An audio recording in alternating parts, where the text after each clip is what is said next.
So may napakalaking balita ngayon mga sangkay na talaga nga namang ikinapanik po ng maraming mga tao sa buong mundo, lalong-lalo na po yung world leaders. So masyado na pong masalimuot itong nangyayari ngayon sa ating mundo, mga sangkay. Talakayin lamang po natin ito kasi talaga nga namang lumalala ang sitwasyon, no? Ang Iran ngayon ay posibleng salakayin na ng Amerika. Pero bago natin pag-usapan yan, basahin po muna natin ang verse na ito, mga sangkay, mula sa Bible. Kasi alam nyo, ang Biblia po talaga hindi po nagsisinungaling, no? Kung ano ang nakasulat sa Biblia, nagaganap po, mga sangkay.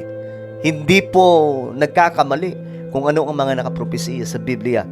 Sabi sa Matthew chapter 24 verse 6 to 8, no? Basahin po natin muna ito ng buo. Makakarinig kayo ng mga labanan at makakabalita ng mga digmaan sa iba't ibang dako. Ngunit huwag kayong mababahala dahil talagang mangyayari ang mga iyon, bagamat hindi pa iyon ang katapusan ng mundo. Maglalaban-laban ang mga bansa at gayon din ang mga kaharian. Magkakaroon ng taggutom at lilindol sa maraming lugar. Ang lahat ng mga ito ay pasimula pa lamang ng mga paghihirap na tulad ng isang babaeng nanganganak. So malinaw mga sangkay na itong lahat ngayon ay sabay-sabay po na nangyayari. Itong taggutom, lumilindol, mga calamities, mga sangkay, climate change, at marami pa pong iba. Pero mga sangkay, tutukan po natin itong digmaan sa iba't ibang dako na makakabalita daw po tayo neto.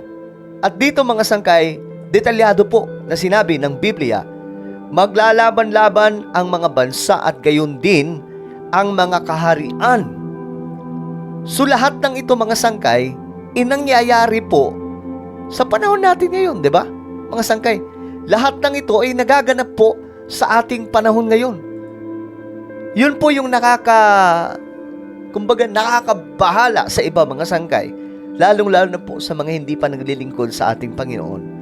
Dahil naririnig po natin ang boses ng Panginoon na, hey, I'm coming back. Super ready. At ang paghahanda na ito mga sangkay, hindi po ito paghahanda sa pamamagitan po ng kung anong mga bagay niyan, pera, kayamanan, at kung ano-ano pa. Paghahanda po ito sa espiritual. Kasi ito mga sangkay, isa sa halimbawa na natutupad na itong nangyayari ngayon. Ito, may puputok. Actually, nangyayari na po talaga. Matagal na po ito na nangyayari. Nangyayari na po yung World War I, World War II, Korean War, Vietnam War, Cold War, at marami pang mga digmaan mga sangkay. At ngayon, tingnan niyo po itong mga balita. Ngayon mga sangkay, pinapag-evacuate na po ng Amerika lahat ng mga Amerikano na nasa mga bansa ng halimbawa Israel, Iran, Jordan, at marami pa pong iba mga sangkay na nakapaligid ng mga bansa dahil anumang oras sasalakay na po ang US forces.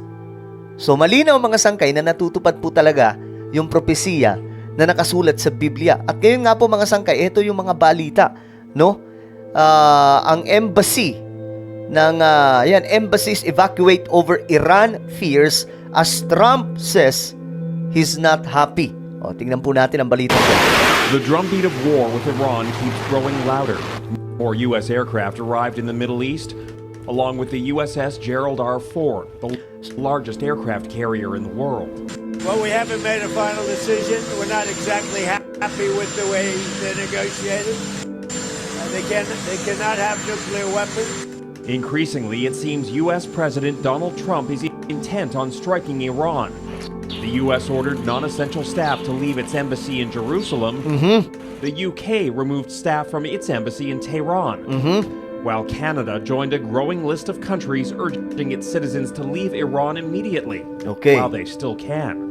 So ito po yung nagaganap ngayon mga sangkay, no? Na nakakabahala kasi yung military build-up ngayon ng Amerika ay talagang matindi. Ito may mga nagdadatingan po ng mga aircraft carrier from US at hindi lamang po ito isa. Napakarami po na ito mga sangkay na nasa paligid na po ng Middle East. Kaya nga po sinasabi ng iba that any moment mga sangkay ay talagang magaganap po ang digmaan. At alam nyo, mga sangkay, kapag pumutok po ang digmaan ng Iran at Amerika, syempre kasali po dyan ng Israel. No? At makikisali din po dyan yung iba pang mga bansa na kumakampi sa Iran.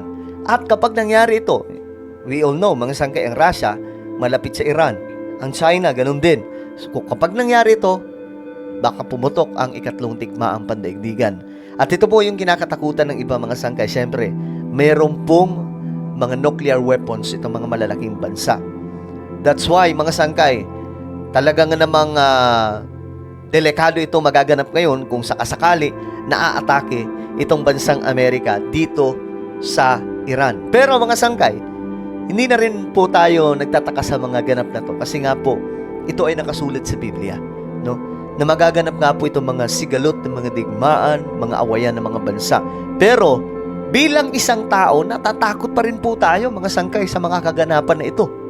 Ayan po, delegasyon ng Iran at US kapwa maghaharap para sa pag-usapan ng nuclear program. Nakaraang araw po yan. Pero hanggang ngayon mga sangkay, wala daw pong napagkakasunduan. Kaya po mga sangkay, sinabi po dito na sabi ni Trump, hindi daw po siya masaya sa naging pag-uusap mga sangkay o nagiging pag-uusap ng Amerika at Iran. So ano magaganap mga sangkay? Aatake ba ang Amerika sa Iran? At ito nga po mga sangkay, yan po yung mga pandigma ng Amerika. Off the Greek island of Crete, the USS Gerald R. Ford sets sail. America's biggest, most advanced aircraft carrier, now within striking range of Iran. Grabe, oh. As satellite images showed its sister carrier group, the USS Abraham Lincoln, off Oman, Ayan pa, ha? Napakarami niyan. for war. Given the US military posture in the region, I think the risk of war would go up significantly as early as this weekend. Gunboat diplomacy as the traditional kind grinds on in Geneva, led by Donald Trump's son-in-law, Jared Kushner. Okay, nangyari nga to mga sangkay.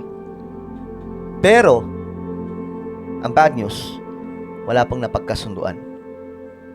Kaya ngayon, mga sangkay, may mga military build-up na. Ito po mga sangkay, yung ano ng Amerika ngayon, nandyan na po. Nakapaligid na po dito sa Iran. So, medyo kabado po. Ayan po mga sangkay, andito po yung iba. I don't know kung saan part yung iba mga sangkay. Basta nasa paligid po ito ng Iran. At marami po ang kinakabahan ngayon mga sangkay sa posibleng maganap. At alam nyo, sa Biblia mga sangkay, sabi po dito sa Mark chapter 13 verse 7, "And you will hear of wars and threats of wars, but don't panic." O, sa mga naglilingkod sa ating Panginoon, sabi ng Biblia, makakarinig kayo ng mga ganito, pero huwag kayong magpapanik. Okay? Yan pong sinasabi ng Biblia. These things must take place, but the end won't follow immediately. So, pasimula pa lamang po ito mga sangkay. Marahil, mag-rapture or after rapture, tribulation, mga sangkay. But the end will not, hindi po kaagad mangyayari mga sangkay. Hindi po kaagad matutuldukan itong problemang ito mga sangkay. Kasi ito po ay nakapropesiya sa Biblia. Siguro ang pinaka-ending nito mga sangkay is doon na po sa huling mga pahina ng banal na aklat sa Book of Revelation, kung saan magkakaroon po ng white throne judgment, no? At doon na po nakita mga sangkay, ipinakita sa isang propesiya sa huling mga pahina mga sangkay ng banal na aklat, makikita po yung New Jerusalem at sinasabing new earth, newly formed earth, mga sangkay na sinasabi sa Biblia. So, yan po marahil ang magiging ending ng lahat sa ating mundo. Kasi itong lumang mundo, papalitan po ito. Mga sangkay, babaguhin ng lahat. So, anong sabi ng Biblia? Sa Luke chapter 21 verse 9, mga sangkay, "Kapag kayo ay nakarinig ng mga digmaan at himagsikan, huwag kayong masindak sapagkat ang mga bagay na ito ay dapat munang mangyari. Subalit ang wakas ay hindi agad mangyayari." Paulit-ulit po yan na sinabi sa Biblia. Recorded mga sangkay. That's why tayo mga naglilingkod sa ating Panginoon, we have to be ready, hindi pera, hindi pagkain, hindi kayamanan o kung anuman. Ito ay ang relasyon natin sa ating Panginoon na maging handa po tayo spiritually. Ano po ang inyong opinion sa ating napag-usapan ngayon? Comment down below. Huwag niyo pong kalimutan i-subscribe yung ating YouTube channel.